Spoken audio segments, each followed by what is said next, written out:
go now to Philadelphia, where hundreds, as many as 500 headstones at a Jewish cemetery were toppled or damaged in the second apparent incident of vandalism at a Jewish cemetery in about a week.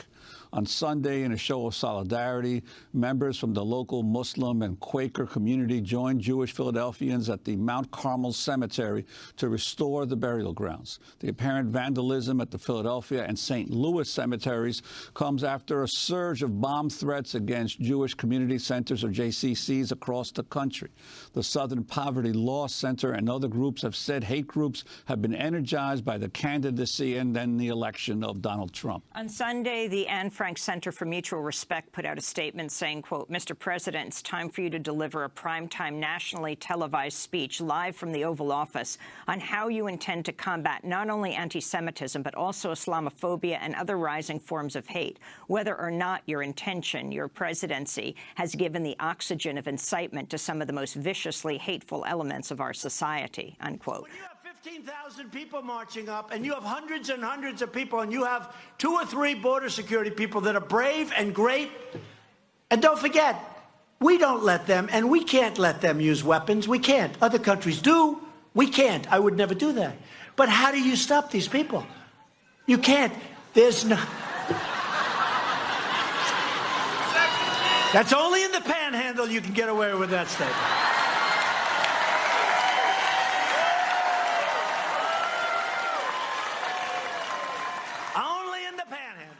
President, of course, monitoring developments from his club in Bedminster, New Jersey today, tweeting shortly after the word of the El Paso shootings came in, pledging federal support and later calling the attack an act of cowardice. A short time ago, before leaving for Washington, saying hate has no place in our country. But tonight, President Trump's own words are coming under increasing scrutiny. I was here 3 months ago. We made a speech, and we had a what was the name of the arena? That place was packed, right? I was front row. Right? The judges have respected. I was front row. What was the name? I was front row there. He was in the Oh, front good. row. Come here, Mike. That was some crowd. Thank you for And we had twice the number outside. And then you had this crazy Beto. Beto had like 400 people in a parking lot. They said his crowd was wonderful.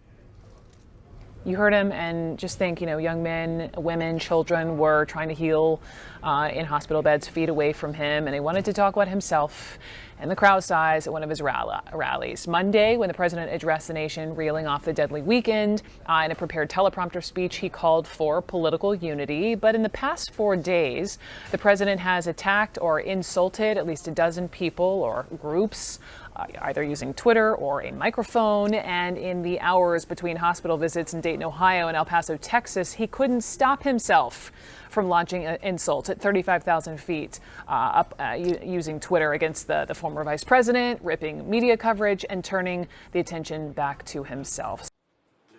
We have people coming into the country or trying to come in. We're stopping a lot of them. But we're taking people out of the country. You wouldn't believe how bad these people are. These aren't people. These are animals. And we're taking them out of the country at a level and at a rate that's never happened before. And because of the weak laws, they come in fast. We get them, we release them, we get them again, we bring them out. It's crazy. The dumbest laws, as I said before, the dumbest laws on immigration in the world. So we're going to take care of it, Marvin. We'll get it done. Former Texas Congressman Beto O'Rourke, who calls El Paso home, says there's no question the president is fueling racism. Calling those in Africa nations and saying that he'd like to have more immigration from Nordic countries, the whitest place on planet Earth today. He is an open, avowed racist and is encouraging more racism in this country. Senator Bernie Sanders calling out President Trump point blank, tweeting, "Mr. President, stop your racist, hateful, and anti-immigrant rhetoric. Your language creates a climate which emboldens violent extremists." Just 3 months ago, this scene at a rally in Panama City Beach, Florida. President Trump at first laughing when a supporter in the crowd suggested shooting immigrants. But how do you stop these people? You can't. There's no... That's only in the panhandle you can get away with that statement.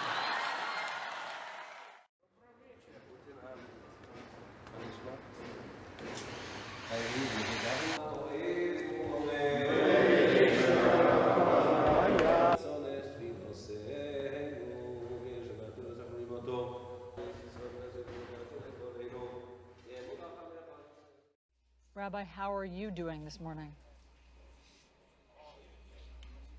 I really don't know. I haven't thought about that.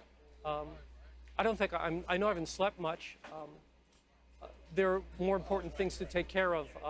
I have a congregation to take care of. As I said, I have families that need me. I have funerals to plan. At some point, they'll be able to sit down and reflect upon all of this and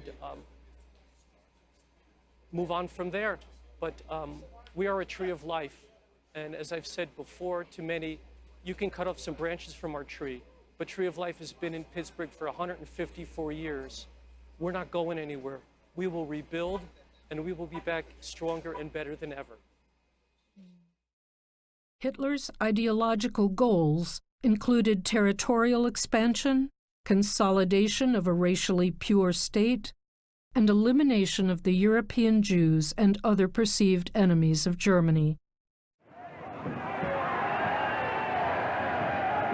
He served only a short jail sentence, and after the ban was lifted on his National Socialist Party, Hitler and his followers rejoined the battle in the streets and in the countryside.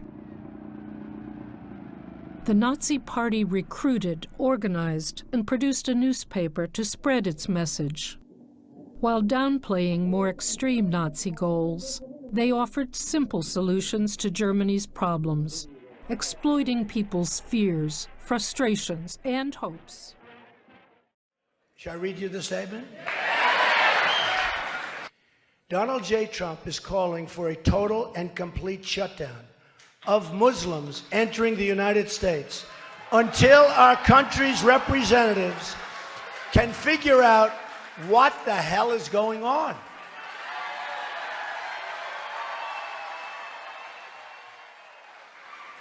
Yes, we have to look at mosques, and we have to respect mosques. But yes, we have to look at mosques. We have no choice. We have to see what's happening. Because something is happening in there. Man, there's anger. There's anger. And we have to know about it. We can't be these people that are sitting back like in the World Trade Center, like so many different things. We can't be people that knew what was going on 2 weeks ago in California. Probably for months they knew what was going on. And they didn't want to tell anybody. We can't be that. Hitler proved to be a charismatic campaigner and used the latest technology to reach people. The Nazi Party gained broad support, including many in the middle class.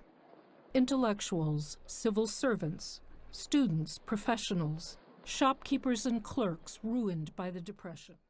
But the Nazis never received more than 38% of the vote in a free national election. No party was able to win a clear majority, and without political consensus, successive governments could not effectively govern the nation. Adolf Hitler was not elected to office, and he did not have to seize power. He was offered a deal, just as the Nazis started to lose votes.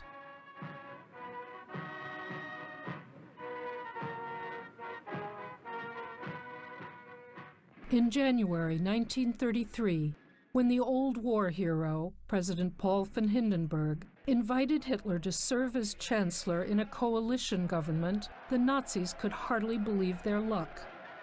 The Nazis were revolutionaries who wanted to radically transform Germany. The conservative politicians in the new cabinet didn't like or trust Hitler, but they liked democracy even less, and they saw the leftist parties as a bigger threat. They reached out to the Nazis to help build a majority in parliament. They were confident they could control Hitler. So, Congressman Amash, here's what everybody wants to know. Who are these Republicans that whispered in your ear, "You're right, Justin, you're right, but I can't say it publicly"? Who are they? Well, some of them are my friends. Others are people I interact with on a daily basis on the House floor. Some of them are just acquaintances. Some of them I don't even know that well, but they reach out to me. So I don't want to name the names of people who are telling me these things, because these are actually the ones who at least are going halfway and saying, yeah, I think there's a problem, or I support what you're doing. The real problem is the people who don't even want to say that. They don't even want to go that far. They're mindless zombies here, just going along with leadership day after day. But it's important, it's important to the Republic to the country, for people to know if there are Republicans who question Donald Trump's fitness in office, and if they've made that questioning known to you. You're not in the Republican Party anymore. You don't have anything to hide or anybody to protect. Please tell us who they are. German authorities sent thousands, including leftist members of parliament, to newly established concentration camps.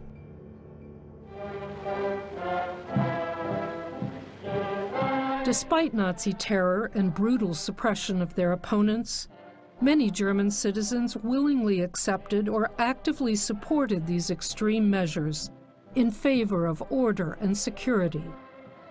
Many Germans felt a new hope and confidence in the future of their country, with the prospect of a bold, young, charismatic leader.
What were your first impressions of the camp? There was just the most incredible mud. And then we saw like a glow in the distance. And soon when we got there, we saw ghost-like figures with shaved heads, staggering in tattered clothes, with great big eyes, screaming in all languages and being beaten. And we thought, my God, this was going to happen to us.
Not in the history of mankind has there been industrial killing on this scale. If something happened once, there's absolutely no reason why it can't happen again. Well, they were allowed to unload. Did people die in the trains? Yeah, a lot of people died before they arrived here. Some people traveled 7 days before they arrived. This idea what was going to happen. Of course, there were people coming from the ghettos, so they didn't expect anything, you know, good, obviously. here, and so you're all going to be disinfected, and we've got to split. We went from women and women with children. Leave your luggage, you're going to get your luggage later. And then someone came, right, left, men this way, women with children on one side. Younger people are younger, you can go that way. Oh, you're older, you take your child with you and be fine. At the ramp, women with children and the elderly were sent directly to their death. And if you were young and able-bodied, and if at that period of time they needed workers, then you were chosen for slave labor, which essentially meant that you were chosen to die slowly, not to die immediately in the gas chambers. Let me tell you, at this point, families were split, never ever saw one another again. So, some of the men were taken this way, okay. Some of the girls that were selected to go into the camp were taken through there. You were just told to go that way. And you know the road there, where does that go? The gas chambers. That's it. You and I understand it, a processing place. The thing that happened to you, you were stripped, everything was taken from you, you were smeared with the green fluid, your hair was shaved everywhere. That was then packaged and shipped off for processing. Hair was used both to create cloth and to mine submarines and as detonators. And then you were tattooed, and believe you me, that was when you felt you were no longer the same person.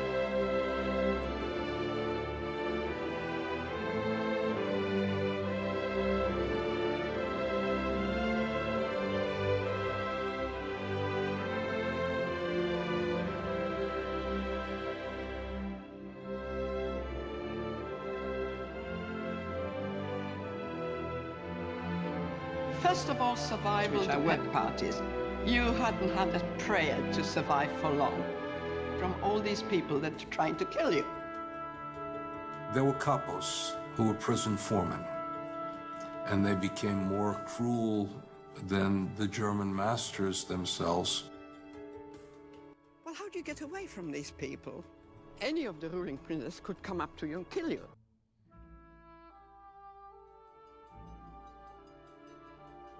Did you know that the wooden sheds were actually meant for 52 horses? And so they put these bunk things up there. And there were 1,000 people in there. And 1,000 people inside, that's right.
President Trump often trumpets his tremendous support and strong base. We're doing very well. We have a tremendous base. We have a tremendous group of support. His overall approval rating since taking office has declined to new lows, even among key demographics that propelled him into the White House. According to exit polls from the November 2016 election, 66% of white voters with no college degree voted for Trump. 6 months into his term, 53% of those voters approved of the president. And in August, only 43% of white voters without college degrees approved of Trump. Die Macht haben wir nun in Deutschland gewonnen. Nun gilt es, das deutsche Volk zu gewinnen.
We have right now 2 big caravans coming up from Guatemala. Massive caravans walking right through Mexico. So Mexico's tough.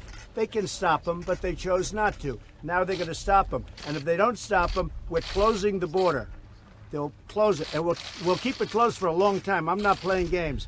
Mexico has to stop it.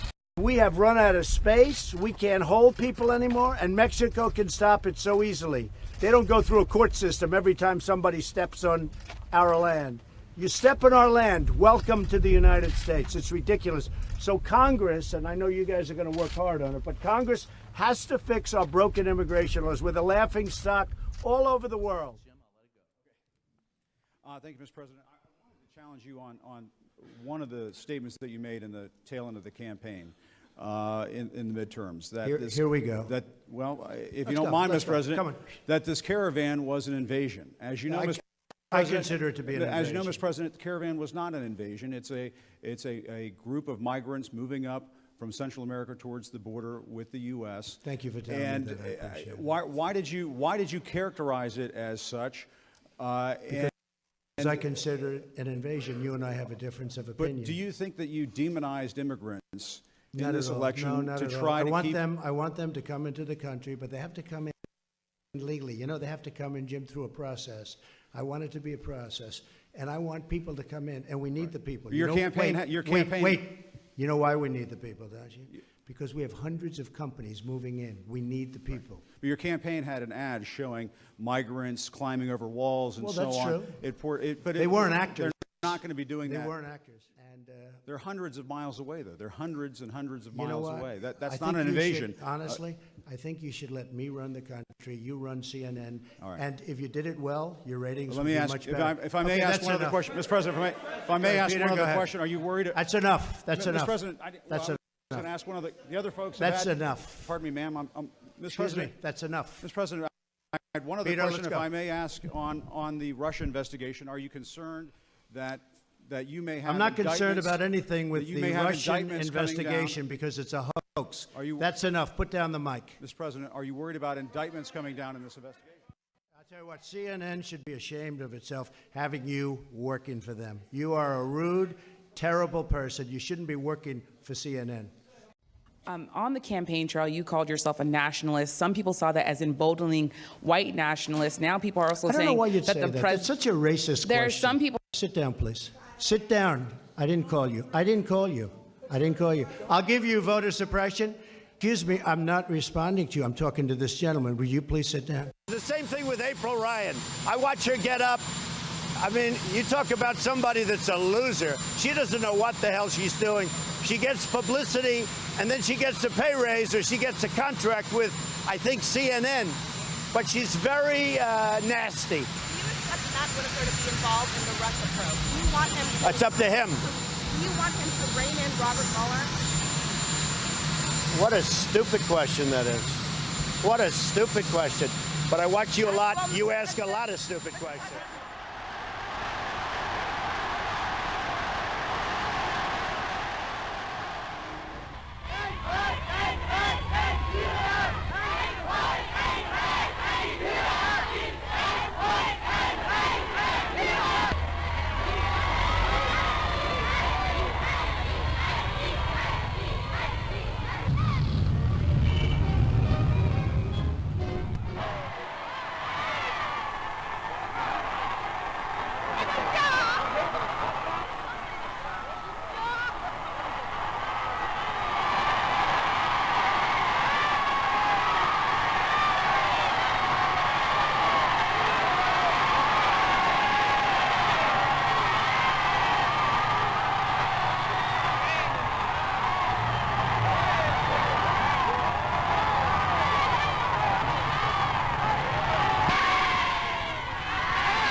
amateur filmmaker, Antos shot this footage when the Nazis staged the Olympics in Berlin in 1936.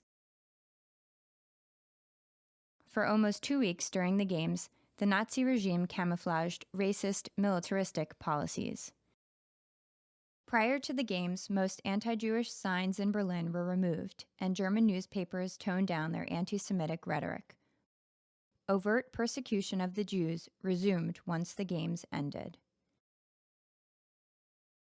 In 1937, the March of Time newsreel company hired Julian Bryan to cover the subject of Nazi Germany. Bryan worked in Germany for 7 weeks and shot over 3 hours of film. It was a great scoop, as most American cameramen were then banned from the country, and newsreel footage that was made available by German film companies was heavily censored.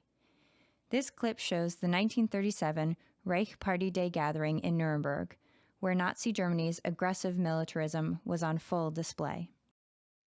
The Germans dispatched high-ranking Nazis to give speeches, such as those advertised on the posters seen here, on topics like why I became an anti-Semite.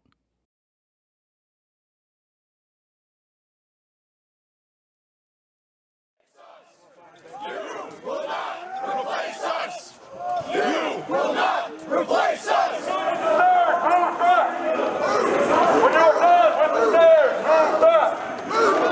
When you are done with the stairs, move back! Will not replace us! When you are done with the stairs, move back! Will not replace us!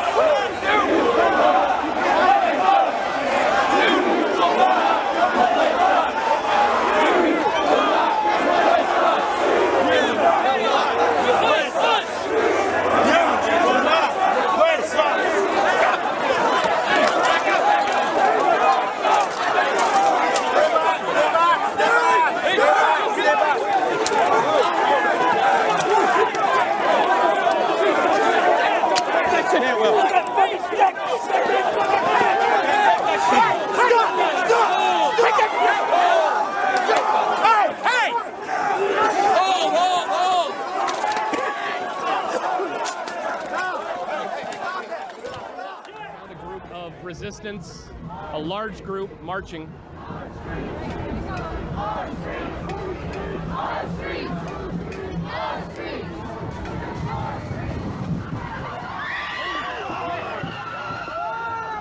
Holy that Nazi just drove into people. Oh my God, oh my God, oh my God. Holy people are badly hurt.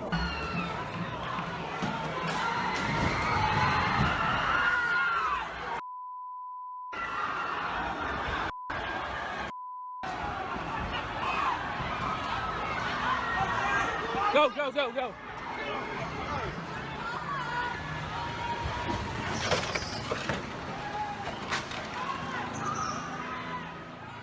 Putting what you're calling the alt-left and white supremacists on the same moral plane.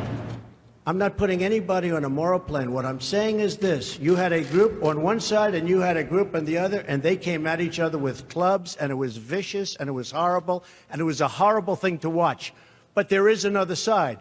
There was a group on this side, you can call them the left, or you've just called them the left, that came violently attacking the other group. So you can say what you want, but that's the way it is. It's on both sides, sir. You said there was hatred, there was violence on both sides. Well, I do think there's blame. Yes, I think there's blame on both sides. You look at both sides. I think there's blame on both sides, and I have no doubt about it, and you don't have any doubt about it either. And if you reported it accurately, you would say. Neo-Nazis started this. They showed up in Charlottesville. They showed up in Charlottesville to protest. Excuse me. They didn't put themselves down as neo, and you had some very bad people in that group. But you also had people that were very fine people on both sides. You had people in that group. Excuse me. I saw the same pictures as you did. You had people in that group that were there to protest the taking down of, to them, a very, very important statue and the renaming of a park from Robert E. Lee to another name. You know, they have a word. It sort of became old-fashioned. It's called a nationalist. And I say, really, we're not supposed to use that word. You know what I am? I'm a nationalist, okay? I'm a nationalist. I was on stage during all those debates, which we won, by the way, every single one of them. But I was on stage with all those debates, first with some really fine people, the Republicans, and then with a very dishonest person, crooked Hillary Clinton. And during that time,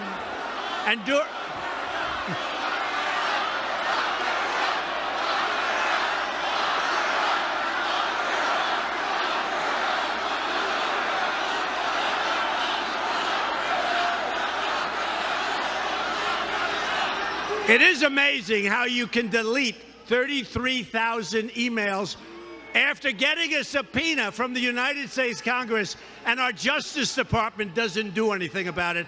It is pretty amazing. Our Justice Department, headed by many people from the Obama administration. Shall I read you the statement? Donald J. Trump is calling for a total and complete shutdown of Muslims entering the United States until our country's representatives can figure out what the hell is going on.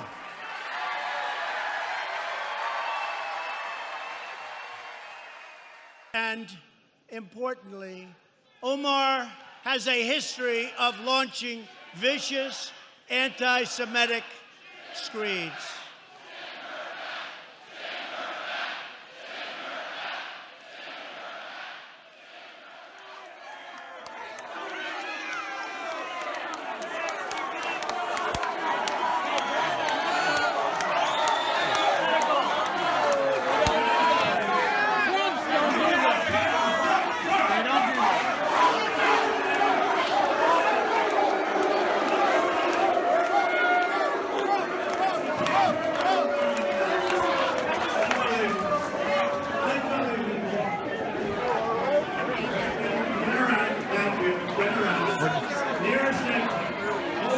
What'd you say to her? We just want file my money.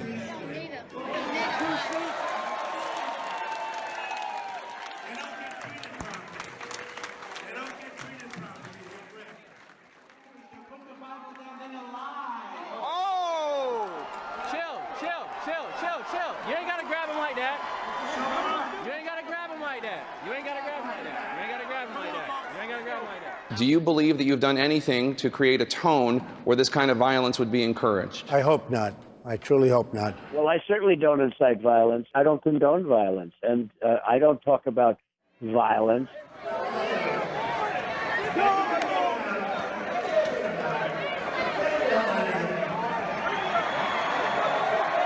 This guy started screaming by himself, and they did, I don't know, rough up. Maybe he should have been roughed up, because it was absolutely disgusting what he was doing. So if you see somebody getting ready to throw a tomato, knock the crap out of them, would you? Seriously. Okay? Just knock the hell. I promise you, I will pay for the legal fees. I promise. I promise. We're not allowed to punch back anymore. I love the old days. You know what they used to do to guys like that when they were in a place like this? They'd be carried out on a stretcher, folks. To punch him in the face, I'll tell you. We having a good time? USA, USA. All right, yeah, get him out. Try not to hurt him. If you do, I'll defend you in court. Don't worry about it. In the good old days, this doesn't happen because they used to treat them very, very rough. And when they protested once, you know, they would not do it again so easily. Isn't it great to be at a Trump rally, really? Right? Part of the problem and part of the reason it takes so long is nobody wants to hurt each other anymore, right?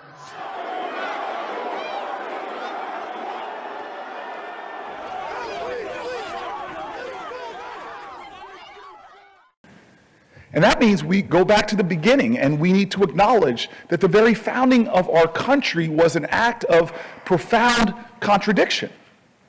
Those who sought the most profound and glorious freedom in so many ways for so many people also perpetuated the very opposite.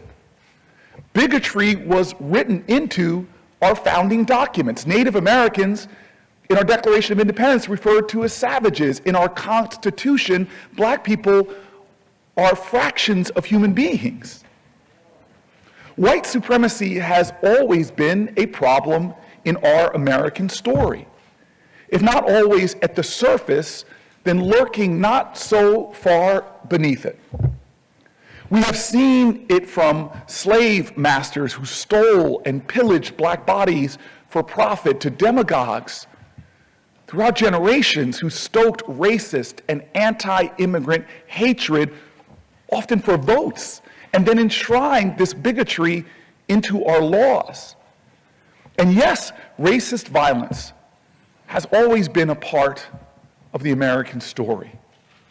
never more so than in times of transition and times of rapid social change. We have seen it from the Civil War to the Civil Rights Movement, from the Red Summer of 100 years ago to Charlottesville, from the lynching of people of Mexican descent in Porvenir, Texas, 101 years ago, to the massacre targeting Latinx people in El Paso, Texas, this past Saturday. Not one, but two mass shootings in just 13 hours. At least 29 people killed in separate massacres, one here in Texas, the other, of course, in Ohio. We have been to so many of these, and the words, quite honestly, are harder and harder to come by to describe the anguish and the sadness on the faces of the families whose lives have been destroyed. Here in El Paso tonight, a gunman showing up at a Walmart on a busy Saturday morning. These surveillance images this evening obtained by KTSM showing the suspect armed with an assault-style rifle. Families then diving for cover from the gunfire that was relentless inside that store. There were thousands inside the Walmart running in fear, and I was told just today about the children who ran for their lives on their own. Stores nearby were on lockdown as police searched for the gunman, first responders helping the wounded, and of course discovering the dead. So many lives lost here, at least 20 dead and 26 injured. I talked with the police chief here just moments ago, and what he revealed to me about the possible motive, why this suspect drove 600 miles to get here. Terrified families, their hands up in the air, running for their lives past armed police. Evacuating this El Paso mall.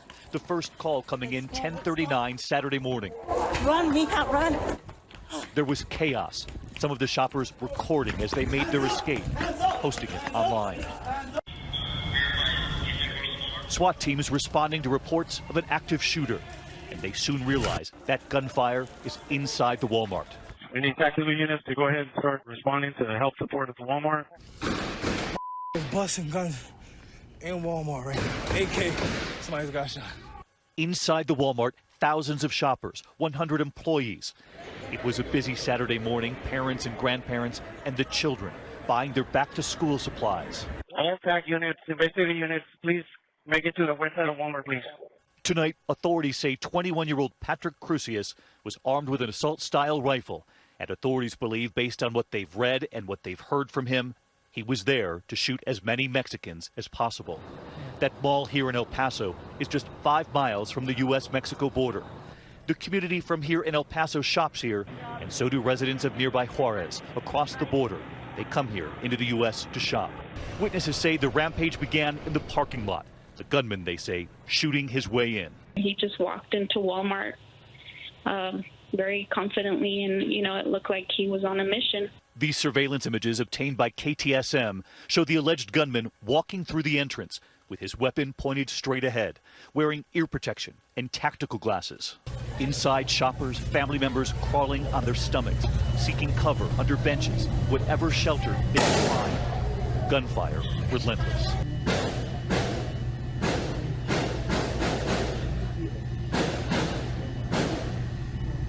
Kendall Long and his wife, Kiana. She's seeing people running in yelling, shooter, shooter. So we take off running. After he sees people start running, you can hear the different fire rate. He starts pop, pop, pop, pop, pop. He's going for that semi. He's trigger finger. He's going, going, going. They ran to the back of the store, hiding in a metal storage container. There's babies there, there's kids, there's people calling their family, calling the cops. Outside, the entire area on lockdown. The entire area is being searched as we speak. Authorities for a time were not sure if there was more than one shooter. We need people to stay away. Adria Gonzalez was shopping with her mother. She said it was a normal morning until she heard that gun go off. We heard shots, 3 shots. Boom, boom, boom. 1, 2, 3. She told her mother to get down. And when she looked up, the suspect with the gun in his tactical gear just 15 feet away.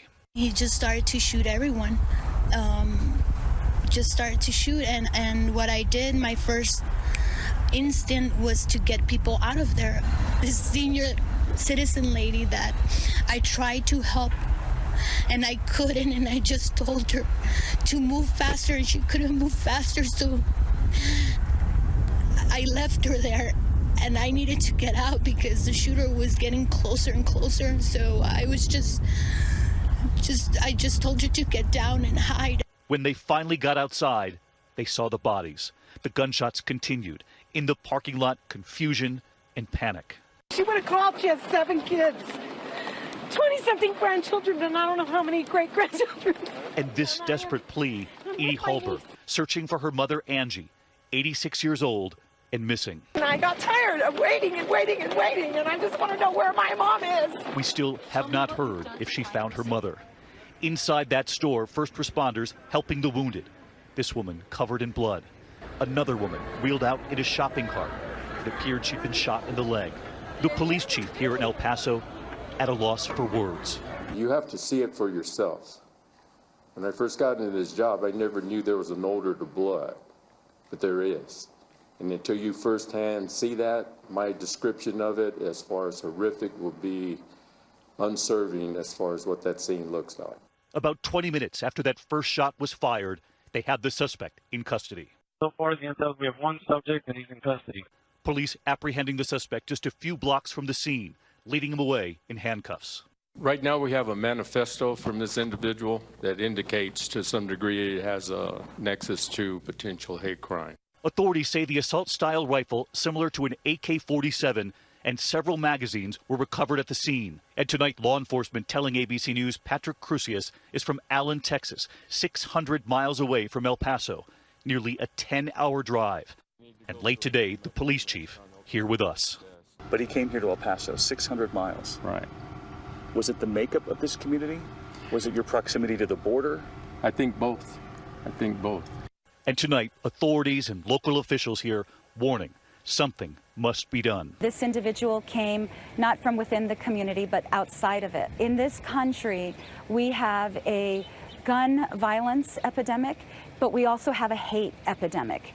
And until we confront that hate, and until we confront the weak gun laws that we have, we're going to keep seeing this.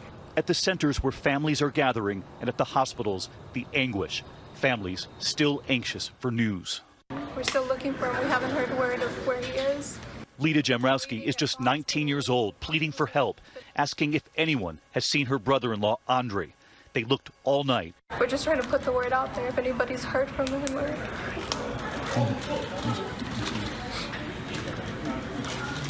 anybody hears anything, just give us a call. We're worried. We want to make sure he's okay. Their search comes after her family already heard the unthinkable. Her 25-year-old sister Jordan, a mother of 3, was killed while protecting her 2-month-old son. Her sister Lita telling the Associated Press, from the baby's injuries, they said that more than likely my sister was trying to shield him. So when she got shot, she was holding him and she fell on him. So that's why he broke some of his bones. But he lived because she gave her life. So many victims here, from babies to senior citizens. And the toll staggering. 20 dead, more than 24 injured. What drove him? Was it hate? Apparently so. Tonight, the Justice Department says they're going to pursue, to the best they can, hate crimes charges, domestic terrorism charges here? Yes, sir. Yes, sir. Manifesto pretty much validated that there was hate intent in what he did. So the writings in this so-called manifesto match what he's been telling authorities? Pretty much. You see a president who, in his first speech as a candidate for the highest office in the land, described Mexican immigrants as rapists and criminals, has been warning about the threats of caravans and asylum seekers who he's described as animals and an infestation, despite the fact that immigrants commit crimes at a far lower rate than do those who are born in this country, despite the fact that we are now in one of the safest cities in the United States of America, safe not despite but because it is a city of immigrants. The president's language, his rhetoric, has produced the kinds of hate crimes that we saw in El Paso yesterday, but we've been seeing across this country. They've been on the rise for each one of the last 3 years. Well, every time this happens, we say never again. We say we're going to do something. We say it's going to change, and it hasn't. I've been thinking a lot about the fact that this same debate and this same cycle has been going on my entire adult life.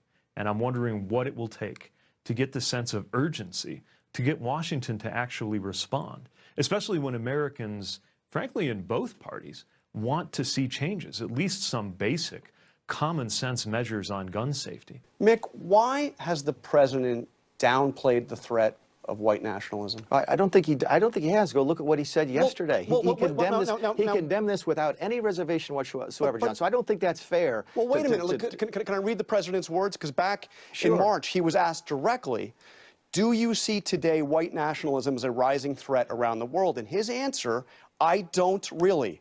I think it's a small group of people that have a very, very serious problem. He downplayed the threat of white nationalism. I wish I was seeing everybody under different circumstances and conditions.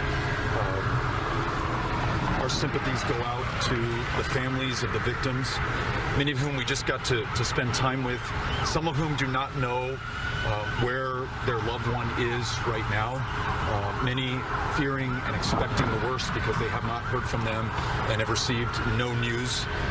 We also met incredibly heroic El Pasoans who have survived the most devastating injuries that I can imagine. Many of them shot many times over, who are pulling through right now. Just had a chance to talk to University Medical Center President Jacob Cintron, the nurses and the doctors who are taking care of these patients. Absolute all-time heroes. This community that is bringing more food than anybody can eat right now inside, that is donating more blood than we could have possibly expected. El Paso is really showing up and standing up for our fellow El Pasoans right now. Lastly, just want to say I'm so grateful to the El Paso Police Department and the first responders and everyone who was on the scene today, including many of you who have to live with something that we thought we would never, ever see in El Paso. More murders today than we have in an average year in the city of El Paso. We don't know all the details yet, and we await the completion of this investigation. But what I'm hearing from statements from the El Paso Police Department, preliminary indications that this is motivated by hatred, by racism, by an intolerance that is foreign to El Paso, and in fact had to be brought somewhere else into this community to do something like what we are seeing right now. And so I would just say that in addition to everything that we're doing for our fellow El Pasoans right now and meeting them in this time of suffering and need and crisis, in addition to making sure that we change our laws so that it's harder for something like this to happen again, I think we also have to ask ourselves about the level of hatred and racism that we're seeing in this country right now that could lead to an event like the one that we saw here today. And that is on all of us to both call out and to stop, and in our case in El Paso, to be the example of how we don't just respect one another, we embrace our differences as a very source of our strength. We begin tonight with the words of another member of Congress, a freshman. I met her in Texas last year when she was running for what was then Beto O'Rourke's seat in the House of Representatives representing El Paso. And then a year later, she joined us here on this program as a member of Congress. And today, Representative Veronica Escobar tweeted her reaction to President Trump's announced visit to El Paso tomorrow. The White House invited me to join Donald Trump during his visit to El Paso. My response was clear. I requested a phone call with him today in order to share what I have now heard from many constituents, including some who are victims of Saturday's attack. I was told that Donald Trump is too busy to have that conversation. I declined the invitation because I refused to be an accessory to his visit. I refused to join without a dialogue about the pain his racist and hateful words and actions have caused our community and country. Tomorrow, I will again be spending time with fellow El Pasoans who are dealing with the pain and horror left in the wake of this act of domestic terrorism fueled by hate and racism. Congresswoman Escobar explained what she would have told the president in the phone call that never happened. My message would have been that he needs to understand that his words are powerful and have consequences. Using racist language to describe Mexicans, immigrants, and other minorities dehumanize us. Those words inflame others. Donald Trump is going to El Paso while he still owes the city of El Paso over $500,000 from his last visit to El Paso. That is money that El Paso needs now more than ever for police overtime and all sorts of costs.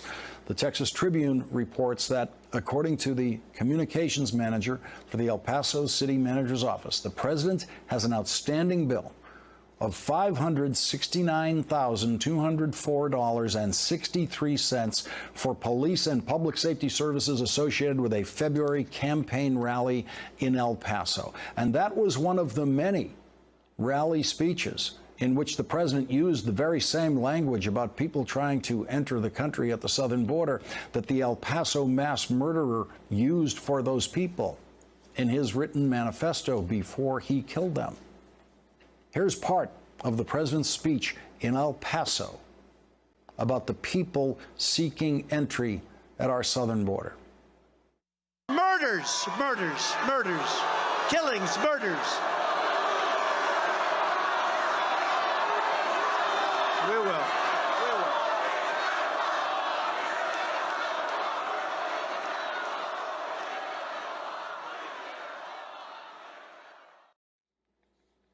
Tonight on this network, Congresswoman Escobar told Chris Hayes that even people suffering from their wounds in the hospital in El Paso that she's been visiting have made the effort to tell her that they do not want Donald Trump to come to El Paso. This community is full of hope and resilience and beauty. But the other thing that I heard, Chris, totally unsolicited from victims still in the hospital, as they'd grab my arm and tell him not to come here. An open letter to Donald Trump from organizations and individuals in El Paso insists that he should not come to El Paso. The letter says, "Dear President Trump, we send you this letter in the hope that in the aftermath of this heinous crime, you will not come to El Paso, our home. Your presence would bring no comfort, no respite from the pain so brutally and callously imposed upon us. We ask instead for your absence. We say this because we recognize that it is your rhetoric and your actions that led us to this terrible moment. This shooter was inspired by your words and your attitudes. Given this history of hate on your part, we ask that you stay away. In the meantime, we will lament this loss, the 22 dead and 24 wounded, our mothers and fathers, neighbors and friends. Without you, we must insist you are not welcome here." You all know the words of a president matters. They can move markets. They can send our brave women and men to war. They can bring peace. They can calm a nation in turmoil. They can console and confront and comfort those who have faced tragedy. They can inspire us literally to reach for the moon. They can encourage us to appeal to our better angels, to our better nature. But they can also unleash the deepest, darkest forces in this nation. And that's what I believe Donald Trump has chosen to do. When he said after Charlottesville, there were, and I quote, very fine people on both sides. I said then it gave license and safe harbor to white supremacists and neo-Nazis and to the Ku Klux Klan. These words not only stunned America, but they stunned the world. And in doing so, he assigned a moral equivalence between those spewing hate and those with the courage to stand against it. I said at the time, we're in a battle for the soul of this nation. I said it again when I announced my candidacy. And I say it here today. We are in a battle for the soul of this nation. That's why, primarily, I'm running for president.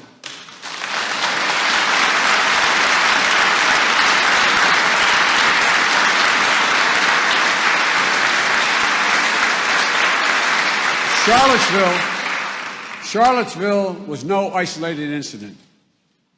When Trump announced he was running for president, he called Mexicans rapists. Days before the midterm, he fomented fears of a caravan heading to the United States, creating hysteria when he said, look what's marching up. This is an invasion, an invasion. He asserted that immigrants would, quote, carve you up with a knife. More recently, he called a major American city, a disgusting, rat-infected rodent mess. No human being, he said, would choose to live, as though the vibrant, diverse community around Baltimore somehow was less than human.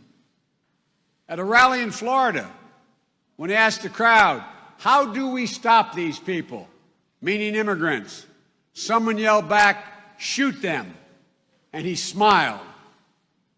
In North Carolina, he basked in the chants of send her back, echoing across the stadium. How far is it from Trump saying this is an invasion to the shooter in El Paso declaring, quote, this attack is a response to a Hispanic invasion of Texas? How far apart are those comments? How far is it from white supremacists and neo-Nazis in Charlottesville, Trump's very fine people chanting, you will replace us, to the shooter at the Tree of Life Synagogue in Pittsburgh saying, we're committing genocide. Jews are committing genocide on his people. I don't think it's that far at all.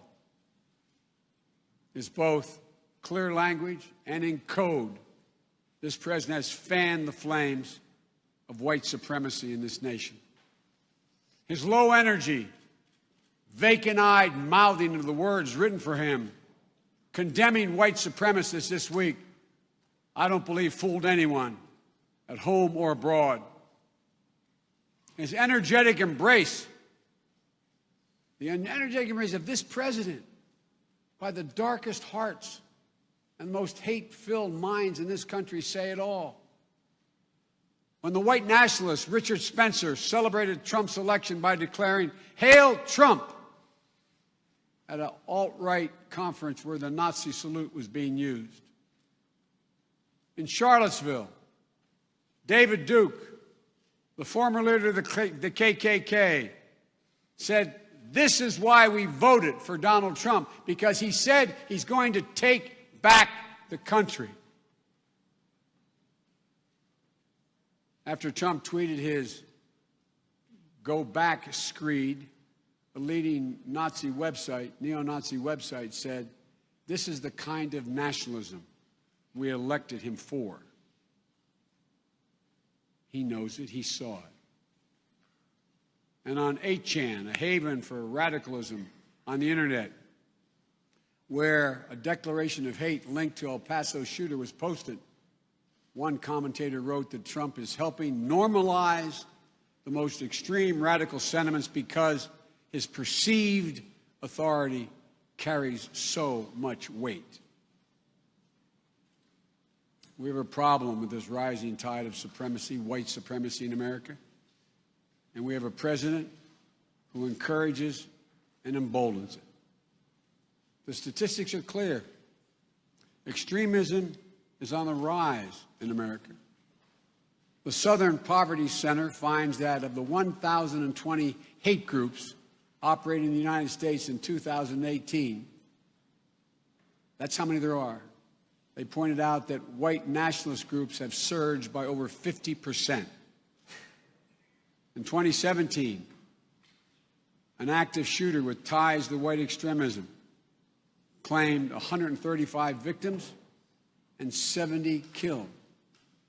According to the Anti-Defamation League, all but one of the 50 extremist-linked murders counted in 2018 had direct links to white supremacists.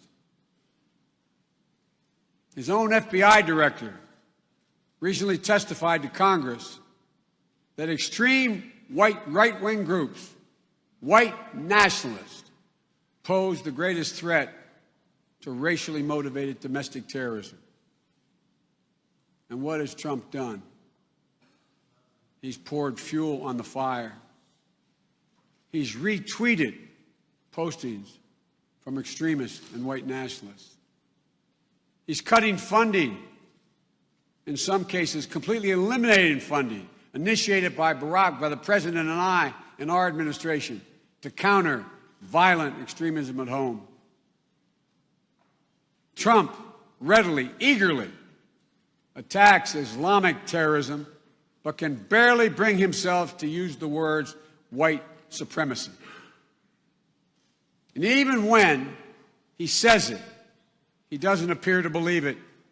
He seems more concerned about losing their votes than beating back this hateful ideology. To say this is to speak the truth plainly, because without the truth, there can be no reconciliation. James Baldwin wrote in The Fire Next Time that it is the innocence which constitutes the crime. Silence in the face of these injustices is a choice. To be passive is to be complicit. To ignore hate is to empower it. It is to fall back on that easy, false virtue of tolerance. To proudly claim that we are a nation of tolerance is no great aspiration. Tolerance suggests that if you disappear off the face of the earth, I would be no better or worse off because I was just tolerating you and your difference, like I tolerate a cold or a headache. We are not called to tolerate injustice. We are called to combat it. We are not called to tolerate each other. We are called to love one another. So we must acknowledge as a country that as much as white supremacy manifests itself in dangerous and deadly acts of terror, it is perpetrated by what is too often a willful ignorance or dangerous tolerance of its presence in our society. It manifests itself in a criminal justice system that arrests blacks at 3 times the rate of whites for drug-related crimes, despite virtually no difference between whites and blacks in the frequency of dealing or using drugs. It manifests itself in an immigration system that targets Latinx migrants fleeing violence and allows us to see them so much as the other that we dehumanize them. We separate families. We put children in cages, nursing women or pregnant women on concrete floors.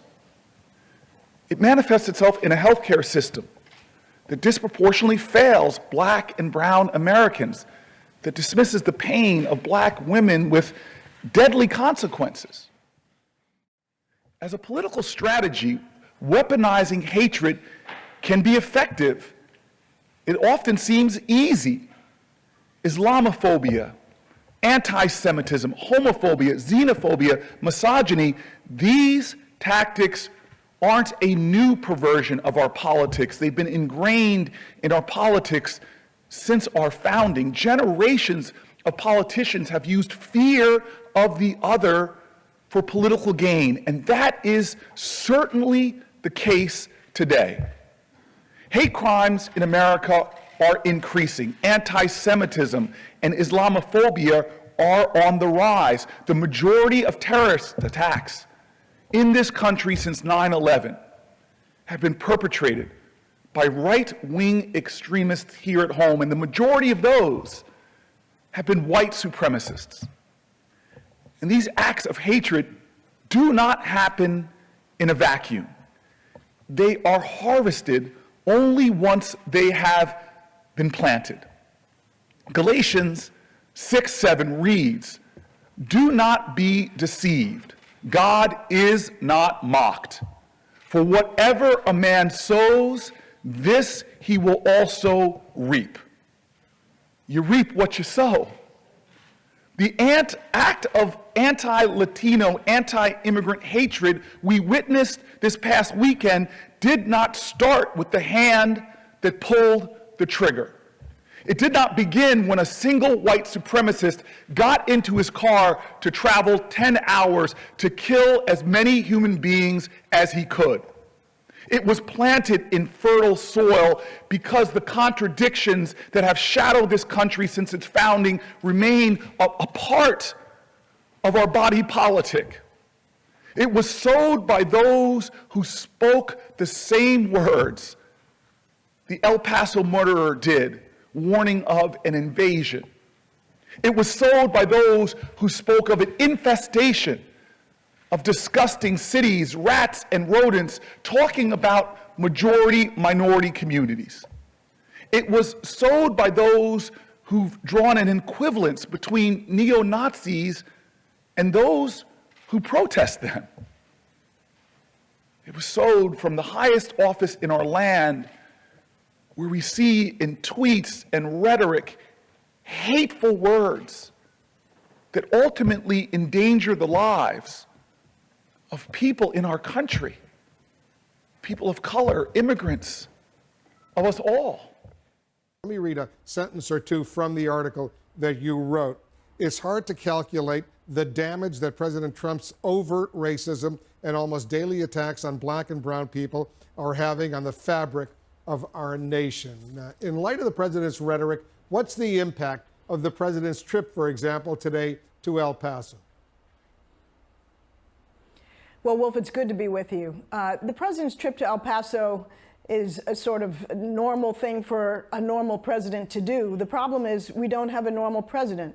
In normal times, as Vice President Biden reminded us today, the president would be comforting and healing and unifying the nation. Instead, he goes to visit victims in Dayton and in El Paso, and then comes out and attacks the mayor and the senators from the states that he visited. He continues to divide us most profoundly along racial lines, and to suggest that those who come to this country as immigrants, those who have skin that looks like mine, are somehow less than human. He has likened us to an invasion, an infestation.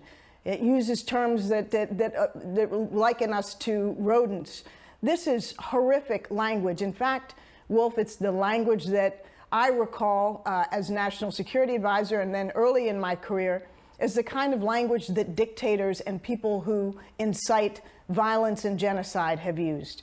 So this is really quite dangerous, and a trip to visit towns that have been deeply impacted by this kind of violence, that has been stoked by hateful rhetoric, don't solve the fundamental problem, which is that we are a divided society and we need healing and unification. Donald Trump may prefer immigrants from Norway rather than from what he reportedly called shithole countries, but people in the Nordic nation, last year named the happiest place on earth, have no desire to move to the US. According to this report on national TV. Absolutely not. I have no business there, she says. You moved from the States to Norway? Yes. Why? My husband got a job here. This woman might consider it if they get a new president, not Trump. No, not while he's there. I don't care for that kind of man, no. There are men, and then there are men, you know. Or Trump. And Trump. And Trump. And Trump. And it turned out to be more than just a political campaign. It turned out to be a great political movement because of you. A great movement. It's a movement made up of hard-working patriots who love their country, love their flag, love their children, and who believe that a nation must care for its own citizens first.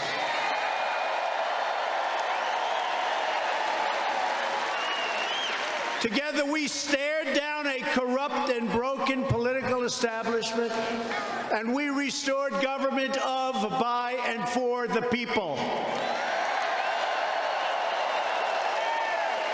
Our country is now thriving, prospering, and booming, and frankly, it's soaring to incredible new heights.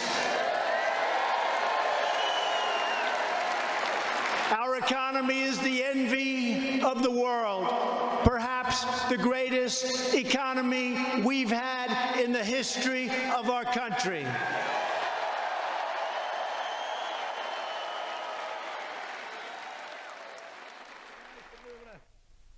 Bedenken Sie, 6,5 Millionen Erwerbslose. In Wahrheit sind es über 7,5 gewesen und heute kaum mehr 2,25. Bedenken Sie die Lage anderer, viel größerer Staaten mit großen Reichtümern, mit gewaltigen Naturschätzen, mit wenig Menschen auf einem Quadratkilometer. Und es ist ihnen das nicht gelungen. Und mögen Sie sich erinnern, dass Sie über all diese Trennungen hinweg Angehörige eines Volkes sind. Nicht nach Menschen, sondern nach Gottes Willen.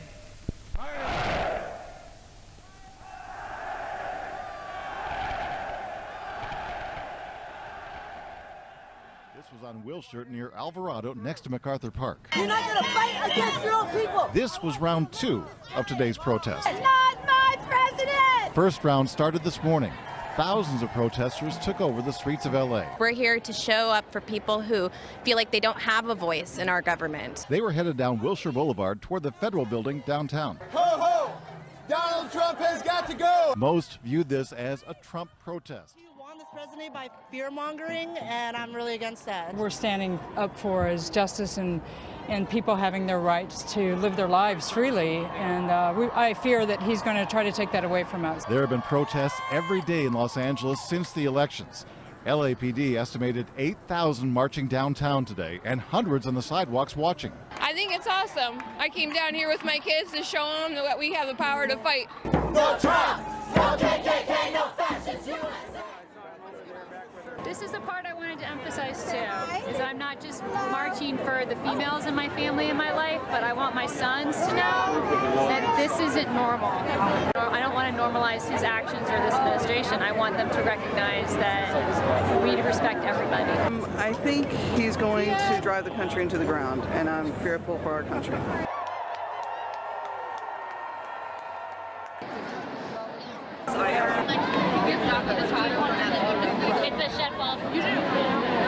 My parents immigrated here from Mexico, and I just finished my PhD, so I'm really grateful for that. So I thought this theme fit along with that. I think it's very unfortunate that the news has twisted immigration and made it an issue that promotes violence, when in reality immigrants that come to America are very hardworking. They're just seeking opportunity and financial means by which to feed their families with, like my family. And you'll find that immigrants, especially illegal immigrants, are not violent. Americans are much more likely to commit violent acts against other Americans than illegal immigrants.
wanted to be here because I wanted to be reminded that there are other like-minded people, and there are a lot of us. And I mean, this has been incredible, and it's been really emotional and beautiful, and the amount of like smiling at strangers, and it has been such a wonderful, wonderful day. And I'm glad I'm here for this. And I do believe in activism. I believe in like doing more things and not just demonstrating or protesting. But I wanted to be at this particular one because I wanted to be with other people. Tell me what democracy looks like. This is what democracy looks like. Tell me what democracy looks like. This is what democracy looks like. Tell me what democracy looks like. This is what democracy looks like. Tell me what democracy looks like. This is what democracy looks like. Tell me what democracy. I think there still is a question mark in everybody's mind. What is he really going to do when he gets to office? Well, I'm at the White House working. You're out there partying tonight, but I don't blame you. Enjoy yourselves. We're going to have a great year. Have a really, really happy New Year.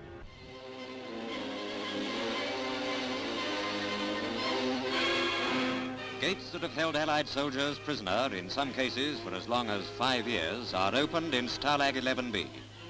Look closely. You may recognize someone you know.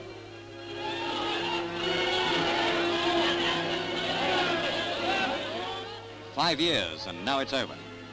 British Desert Rats of the 7th Armoured Division cut through to Fallingbostel in Westphalia to open the doors of this Stalag. A touching goodbye to Hitler, and out of the barbed wire cage to freedom.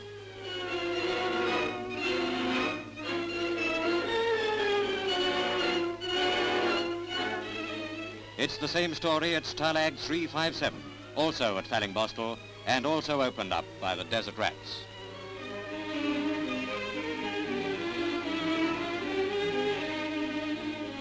The Germans have now decided to leave all Allied prisoners behind in camps in the path of the advancing armies. For the German camp commandant, the tables have been well and truly turned.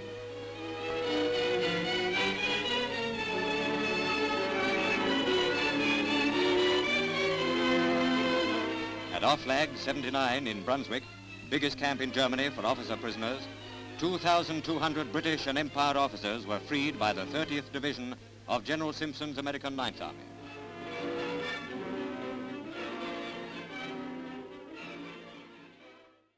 Mr. Trump is a racist.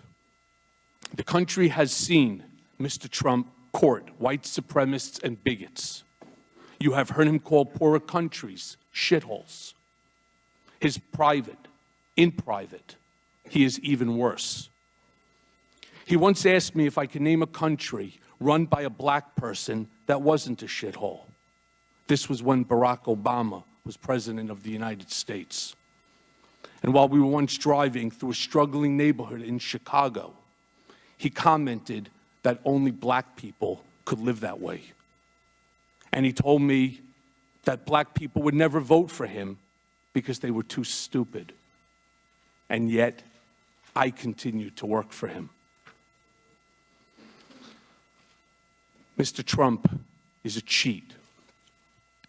As previously stated, I am giving to the committee today 3 years of Mr. Trump's personal financial statements from 2011, 2012, and 2013, which he gave to Deutsche Bank to inquire about a loan to buy the Buffalo Bills and to Forbes.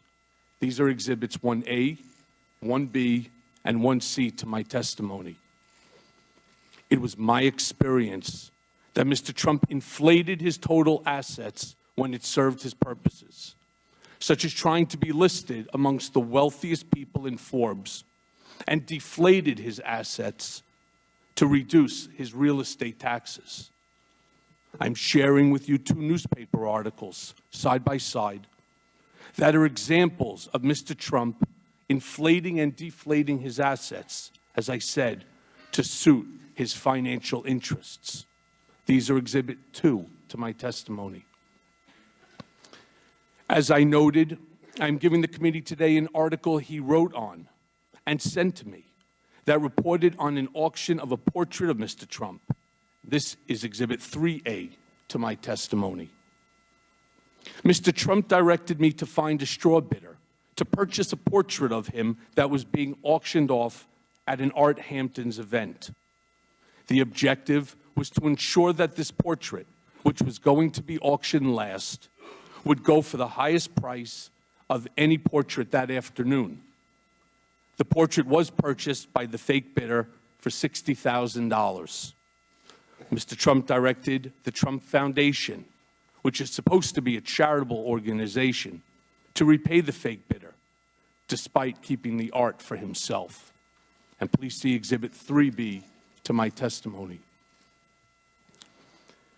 And it should come as no surprise that one of my more common responsibilities was that Mr. Trump directed me to call business owners, many of whom are small businesses that were owed money for their services, and told them that no payment or a reduced payment would be coming. When I asked Mr. Trump, or when I told Mr. Trump of my success, he actually reveled in it. And yet, I continued to work for him. Mr. Trump is a con man. He asked me to pay off an adult film star with whom he had an affair and to lie about it to his wife, which I did. And lying to the First Lady is one of my biggest regrets because she is a kind, good person, and I respect her greatly, and she did not deserve that. And I'm giving the committee today a copy of the $130,000 wire transfer from me to Ms. Clifford's attorney during the closing days of the presidential campaign that was demanded by Ms. Clifford to maintain her silence about her affair with Mr. Trump. And this is Exhibit 4 to my testimony.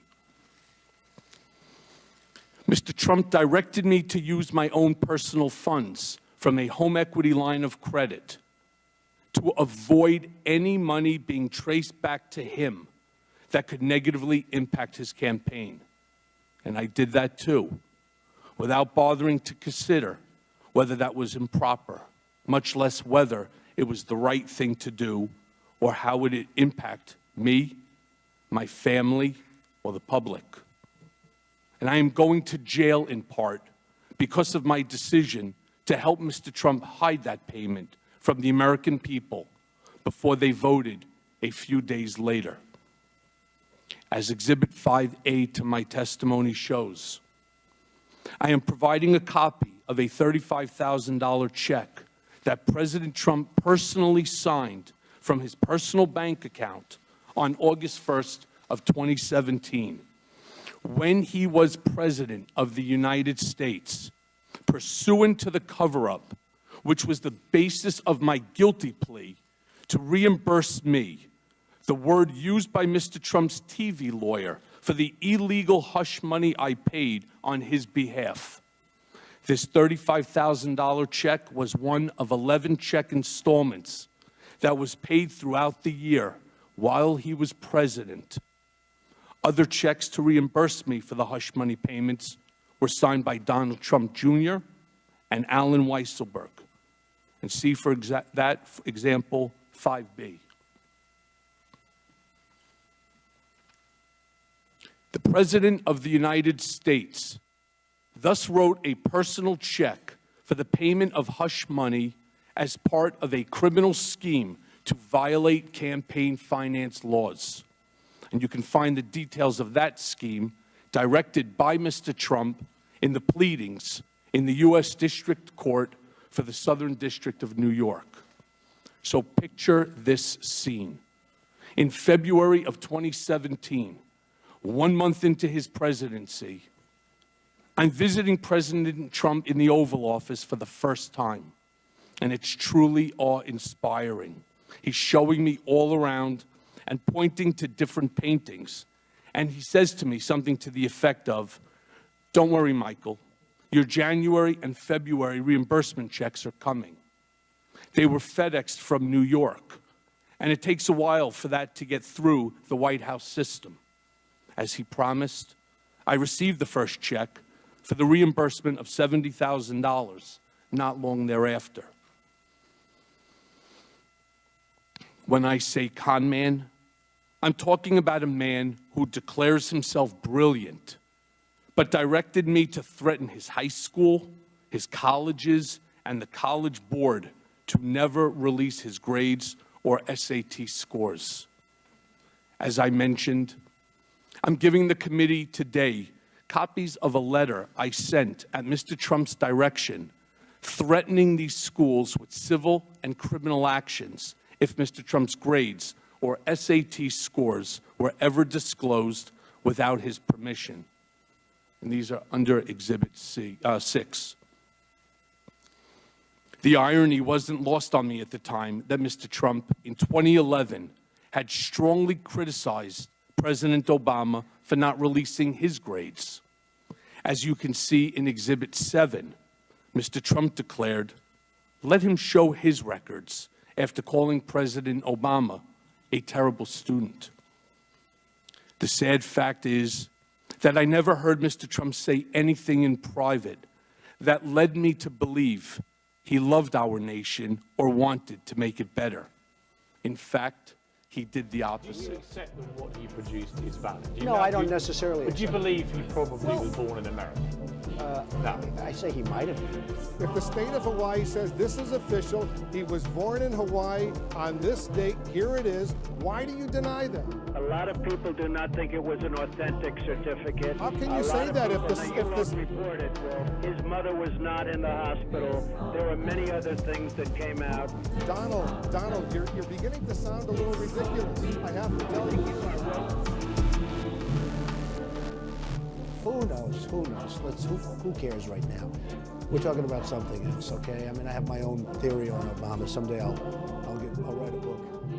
Meantime, he is firing back at former First Lady Michelle Obama. She gets deeply personal in a new memoir, including opening up about Donald Trump, saying that she will, quote, never forgive him for endangering her family. She writes, quote, "The whole birther thing was crazy and mean-spirited. Of course, its underlying bigotry and xenophobia hardly concealed, but it was also dangerous, deliberately meant to stir up the wingnuts and kooks. What if someone with an unstable mind loaded a gun and drove to Washington?" She writes. "What if that person went looking for our girls? Donald Trump, with his loud and reckless innuendos, was putting my family's safety at risk, and for this, I'd never forgive him." Tonight, What are you doing? outrage across the country. Do you agree that we need to take care of those children? We are taking care of those children. Your tax. From town halls to Capitol Hill. Child internment camps, that's what I said. As the Trump administration's zero-tolerance immigration policy comes under fire, many up in arms as children are forcibly separated from their parents. I support a plan that keeps families together while their immigration status is determined. Seemingly all sides of the political spectrum united in what many say is a moral crisis unfolding on the southwest border. It was voices like this little girl's, heard in a recording, first obtained by ProPublica, that provided a glimpse into the consequences of the directive issued in April. The 6-year-old girl pleading repeatedly for someone to call her aunt. She is reportedly one of more than 2,300 children now separated from their parents. Some of these families fleeing violence and economic hardship in their native countries. When I talk to these mothers and I say to them, would you have come here if you had known your child was going to be taken away? They just throw up their arms and say, what choice did I have? If I stayed in my country, I might have been killed. My son might have been killed. So it's essentially gratuitous cruelty. The first stop for many detainees might be a facility like this one. I was allowed in just days ago. Just finished a tour inside the facility, and it was really almost overwhelming. But our cameras were not permitted. Cages, chain link fences, shown in these images released by U.S. Customs and Border Protection of one of the largest processing centers. This one housing more than 1,000 immigrants, many of them children. Those migrants wrapped in Mylar blankets to stay warm. Some families could be separated here or at another facility. It doesn't matter how good the facility is because the harm is done by the separation. A 3-year-old who's ripped from their parents isn't going to say, okay, I'm fine now because I have a coloring book. They're just going to be asking, where is my mommy every single night? Say it loud, say it clear. Immigrants are welcome here. Here in the border town of El Paso, where the effects of immigration policy are keenly felt, families in solidarity for the ones being torn apart. The building of the wall is not something that we want. The denying of due process to the people who are coming in, the denying of due process to the children that are being detained in cages, this is heartbreaking to us. This ends today, right now, without hesitation, without another statement. It is right now. That moral responsibility shared by some in Washington. What country is that? This is the United States of America. Representative Elijah Cummings visibly emotional. We need you to remind him that this is the United States of America, and it is a great country, and we need you to stand up for those children. Senator Bob Menendez playing sounds of those crying children on the Senate floor. How do you submit the cries of innocent children to the congressional record? Members from the president's own party saying a more permanent fix is needed. A lot of us have said publicly we'd like to see this fixed, that I don't think this is going to age well over time, and we'll see where the administration comes out. I don't think anybody likes to see these images or the reality of children being separated from their parents. The White House says the president doesn't want a quick fix. He wants immigration reform and his wall. Today, doubling down on his policy. I don't want children taken away from parents. And when you prosecute the parents for coming in illegally, which should happen, you have to take the children away.